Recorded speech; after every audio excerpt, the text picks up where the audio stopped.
ప్రార్థన.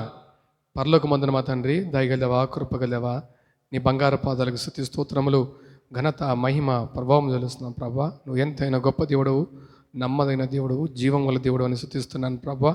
సృష్టికర్తను స్తుతిస్తున్నాను. మరొకసారి నాతో మాతో మాట్లాడండి, మీరే మహిమ పొందండి. యేసు నామములో అడుగుతున్నాను నా ప్రియ పరలోకపు తండ్రి, ఆమేన్. ఈరోజు లేఖన భాగం మత్తయి రాసిన సువార్త 22వ అధ్యాయము 15 నుండి 22 వరకు. అవి చూస్తే క్రైస్తవుడు పన్ను చెల్లించాలా చెల్లించకూడదా అనే జవాబు యేసుప్రభువు అక్కడ క్లియర్గా స్పష్టంగా రాసినట్టు చూస్తాం, తెలియజేసి చూస్తాం. అక్కడ యేసుప్రభువుని మాటలో చిక్కపరచవాలని కొంతమంది పరిశీలు వచ్చి యేసుప్రభువు క్వశ్చన్ వేస్తారు. యేసుప్రభువా, కైసరుకు పన్ను చెల్లించడం న్యాయమా కాదా అని అడుగుతారు. చెల్లించాలా వద్దా అని అడుగుతారు. అయితే ఆ టైంలో రోమా ప్రభుత్వము పరిపాలిస్తుంది. అయితే ప్రతి ఒక్కరూ పన్ను చెల్లిస్తున్నారన్నమాట. అయితే ఏదో ఒక రకంగా తప్పు పట్టాలని వీరి యొక్క ఆశ. కానీ దేవుడు సర్వజ్ఞాని, ఎవరి హృదయంలో ఏముందో అన్నీ ఆయన తెలుసు అనమాట. అయితే ప్రభువారు అంటారు, ఒక దేనార్ తీసుకురంటారు. దేనార్ తెమ్మనగానే దేనార్ తెస్తారు. ఈ పైరూపము రాతలు ఎవరి అంటే కైసరి అంటారు. అయితే కైసరికి చెల్లించండి, దేవుని చెల్లించండి అని చెప్పగానే వాళ్ళు ఆశ్చర్యపడి వెళ్ళిపోతారు అనమాట.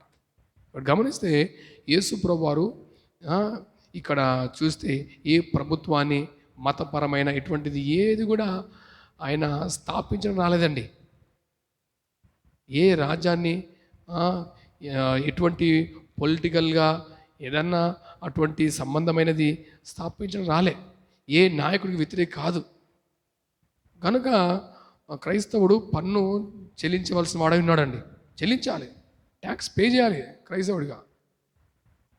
ఇంకా చూస్తే రోమిలకు రాసిన పత్రిక 13వ అధ్యాయం మొదటి 2 వచనాలు చూస్తే ప్రతి అధికారము అన్నీ దేవుని వల్ల నియమింపబడింది అంటాడు. ప్రతి అధికారం దేవుని వల్ల నియమించబడింది. కనుక క్రైస్తవుడిగా నీవు ప్రతి అధికారం లోబడాలి. ఎలా అంటే ప్రభువును బట్టి అధికారం లోబడాలి. అయితే అపోస్తలుల కార్యం 5వ అధ్యాయంలో పేతురు యోహానులతో అంటారు, మీరు సువార్త చేయొద్దు అంటాడు. సువార్త చేయొద్దు, మీరు యేసునామమున మీరు ప్రకటించకూడదు అంటే అయిపోవాలా. అప్పుడు అంటారు, నువ్వు సువార్త చేయొద్దు అంటున్నారు, చెప్పొద్దు అంటున్నారు, ప్రభు మాట వినడం న్యాయమా, మీ మాట వినడం న్యాయమా, మీరే చెప్పండి అంటారు అక్కడ. సో వివేకముగా కలిగి మనము జీవించాలి. యేసుప్రభువారు మత్తయి సువార్త 28 అధ్యాయంలో చూస్తే మీరు సర్వలోకానికి వెళ్ళి సర్వసృష్టికి సువార్తను ప్రకటించండి అని ప్రభువారు చెప్తారు. వీళ్ళేమో వద్దు ప్రకటించ అంటారు నాయకులు అక్కడ అపోస్తలుల 5వ అధ్యాయంలో. ఏదైనా సరే ప్రభువును బట్టి మనము అధికారం లోబడాలి. కొన్ని గీతలు ఉంటాయి, అంతవరకే. ఆ లిమిట్ అధికారం దాటితే సో మనం ఓవరాల్గా ప్రభుకి లోబడాలి. గమనిస్తే క్రైస్తవుడు నీకు రెండు పౌర హక్కులు ఉన్నాయి. ఒకటేమో ఇహలోక సంబంధమైన పౌర హక్కు ఉంది, రెండోదేమో పరమందు కూడా మనకు హక్కు ఉంది. కనుక 2 ప్రభుత్వాల్లో మనం ఉన్నాం.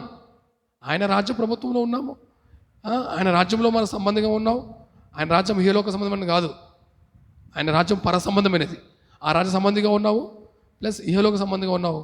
కనుక ప్రభువును బట్టి ప్రభుకు లోబడుతూ ఈ అధికారం లోబడాలి.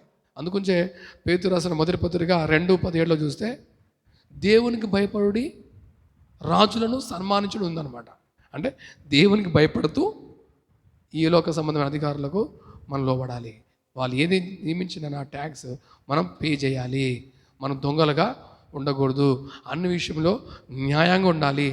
చెల్లించే విషయంలో ఎక్కడ కూడా వారు చూడకపోయినా, ఈ లోక అధికారులు చూడకపోయినా పరమాధికారి చూస్తున్నాడు అని మనము సరిగ్గా ఉండాలి, న్యాయంగా ఉండాలి. దేవుడు చూసినప్పుడు మనలో ఎటువంటిది నిందరహితంగా, నిందలు అక్రమాలు మనలో ఉండకూడదు. సో క్రైస్తవుడు పన్ను చెల్లించాలా వద్దా అంటే చెల్లించాలి, ప్రభువు చెప్పాడు. సో చెల్లించు. ఎక్కడ కూడా ఏ దోషం కూడా, ఏ అక్రమం కూడా ఉండకుండా పరిశుద్ధంగా న్యాయంగా జీవిస్తాం. అటు మా కృప దేవుడు మనకు దయచేయను గాక. ప్రార్థించుకుందాం. పరమ తండ్రి, దయగలవానికి కొందనాలు ప్రభువా. నువ్వు ఎంతైనా గొప్ప దేవుడో ప్రభువా. ప్రతి అధికారము నీ వల్ల నియమించబడిందని మాకు తెలియజేశావు. అధికారం లోపడుకుంటున్నావు. అవునయ్యా, నీకు భయపడుతూ నీకు భయపడుతూ అధికారులకు లోబడే మనసు మాకు దయచేయి, సాయం చేయి. ఏదైనా అధికారులు లిమిట్ దాటితే అప్పుడు నీపై భారం వేసి నీకు భయపడుతూ ముందుకు కొనసాగిపో మనసు దయచేయి.